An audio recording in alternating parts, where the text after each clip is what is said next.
अल्लाह तबारक व तआला ने कुरान मजीद में इरशाद फरमाया, या अय्युहल्लज़ीना आमनू कू अंफुसकुम व अहलीकुम नारा, ए ईमान वालो अपने आप को और अपने अहले खाना को जहन्नम की आग से बचाओ। वो जहन्नम की आग वक़ूदुहन नास वल हिजारा, जिसका ईंधन लोग होंगे और पत्थर होंगे। अलैहा मलाइकतुन गिलाजुन शिदादुन ला यअसून अल्लाह मा अमरहुम व यफअलून मा युअमरून।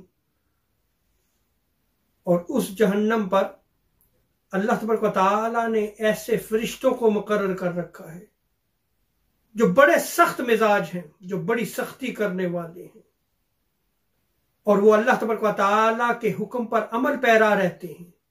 जो उन्हें हुक्म दिया जाता है उस पर वो अमल करते हैं। वो अल्लाह तबारक व तआला के हुक्म की नाफरमानी नहीं करते।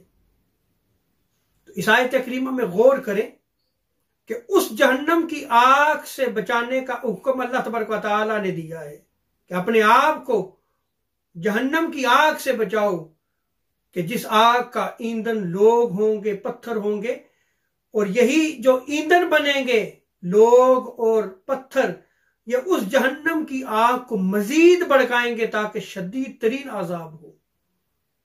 उस अजाब से अल्लाह तबारक व तआला ने साहिबान ईमान को डराया है।